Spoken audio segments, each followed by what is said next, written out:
મંચસ્થ આદરણીય નાગર સર,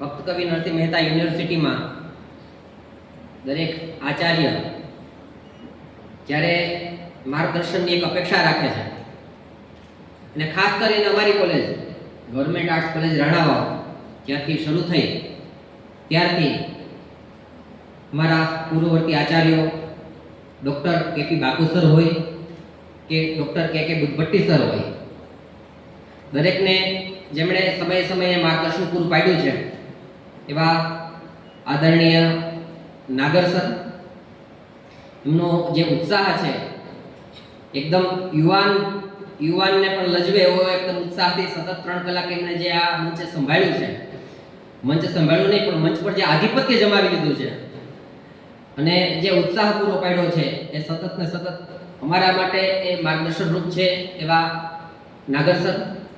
ત્યારબાદ મંચસ્થ સૌજાણી સર તેમજ તેજુરા સાહેબ, અન્ય વરિષ્ઠ અધ્યાપક મિત્રો, સાથી અધ્યાપક મિત્રો તેમજ વિદ્યાર્થીની બહેનો. આર્ય કન્યા ગુરુકુળની સાથે આમ તો જોઈએ તો વિદ્યાર્થી કાળથી જોડાયેલો છું. શ્રી શાંતિબની વિદ્યા નિકેતનમાં મારો અભ્યાસ થયો ત્યારે અનેક કાર્યક્રમોમાં આવવા જવાનું થતું. એક ભારતીય પરંપરા અને એમનું વહન કરવાની એક સંસ્થાની પરંપરા એ સતત સંસ્થામાં દેખાતી રહી છે.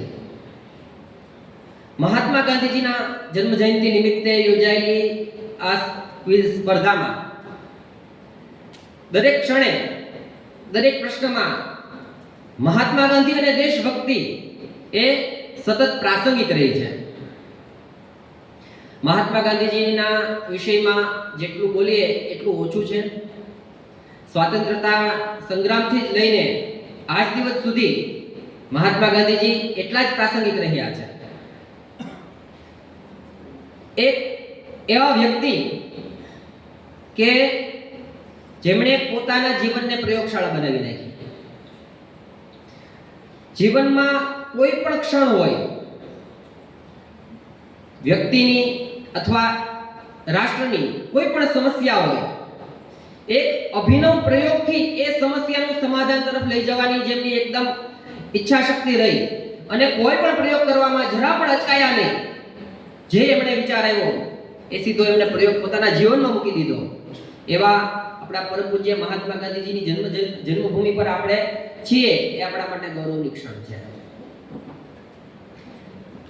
સ્વામી વિવેકાનંદજીએ કહ્યું છે કે જેમને દરિદ્રોને જોઈને જેનું હૃદય દ્રવી જાય છે એ મહાત્મા છે. અને આ શબ્દને ધ્યાનમાં રાખી અને રવિન્દ્રનાથ ટાગોરજીએ મહાત્મા ગાંધી એ શબ્દનો પ્રયોગ કર્યો. મોહનદાસ કરમચંદ ગાંધીને મહાત્મા કહ્યા. એમનું જે જીવન હતું એ સતત ને સતત ગરીબો માટે, ભારતના સામાન્ય જનને, જનમાનસને કેવી રીતના એ નેતૃત્વ કરી શકે એના માટે એ સતત વિચારતા રહ્યા, પ્રયોગશીલ રહ્યા.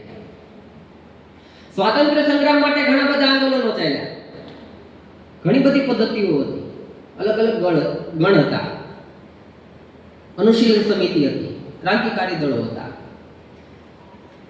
દેશને માટે ફિદા થઈ જવા માટે નવયુવાનો થનગનતા હતા.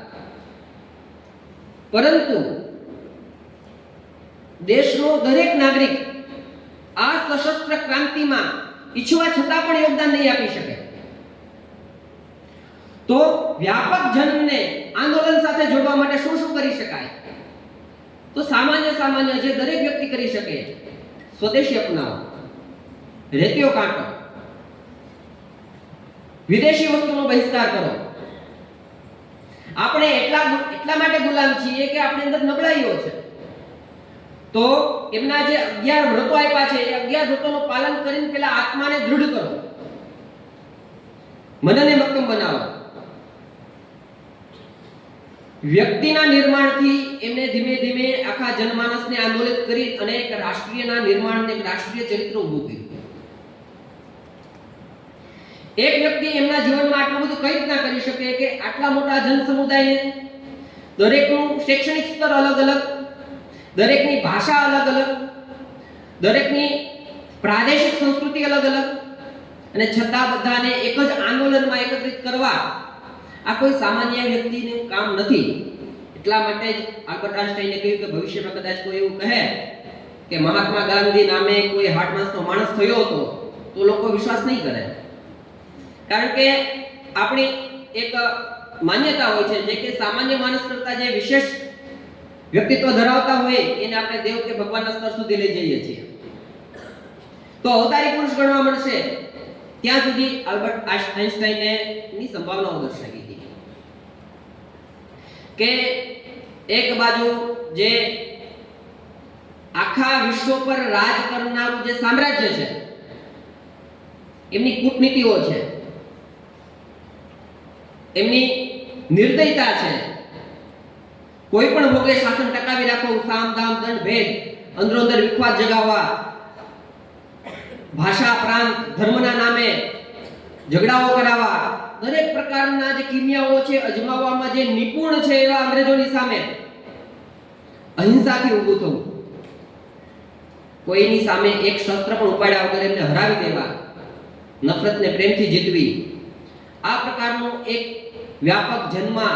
અને એવું જ નહીં માત્ર કે સમાજના શિક્ષિત વર્ગો સુધી, અભણમાં અભણ વ્યક્તિ એ સમજી શકે, એમનું પાલન કરી શકે એવા પ્રકારના પ્રયોગો આપવા એ કોઈ મહાનાયક જ કરી શકે. જનગણ મન અધિનાયક, સાચા અર્થના એ જનગણ મનના એ અધિનાયક થયા એવા આપણે મહાત્મા ગાંધીજીના જીવનમાંથી આપણે સતત પ્રેરણા લઈએ. એમના જીવનના ઘણા બધા આપણી સામે પ્રશ્નો આવ્યા છે, ઘણા બધા એમના આંદોલનોના પ્રશ્નો આવ્યા છે. એ એમના જીવનને કેવી રીતના એમણે કેટલી તત્પરતાથી જીવી બતાવ્યું છે, એમણે જે વિચારો કર્યા છે એમણે પોતાના જીવનમાં વર્તનમાં કેવી રીતના ઉમેર્યા છે, અને એ વર્તનથી, એ પોતાના વ્યવહારથી ભારતના નાગરિકોને એ પ્રકારનો વ્યવહાર અપનાવવા માટે જે મજબૂર કર્યા છે, અને એનાથી એક આંદોલન ઊભું થયું અને એ આપણી સ્વતંત્રતા માટેનું એક મોટું કારણ રહ્યું છે. તો આવા મહાત્મા ગાંધીજીના જન્મ જયંતિના અનુલક્ષ્યમાં જે ક્વિઝ કાર્યક્રમ ગોઠવો છે એ ખૂબ જ પ્રશંસનીય છે. વિદ્યાર્થીઓની અંદર એ જ ઉત્સાહ, ઉમંગ અને ફરી ગાંધીજીને પ્રાસંગિક અને જીવંત રાખવાનો પ્રયાસ છે. આર્યકન્યા ગુરુકુળ પરિવારનો અમને આમાં એક અવસર આપવા બદલ હૃદયપૂર્વક ખૂબ ખૂબ આભાર માનું છું. ધન્યવાદ.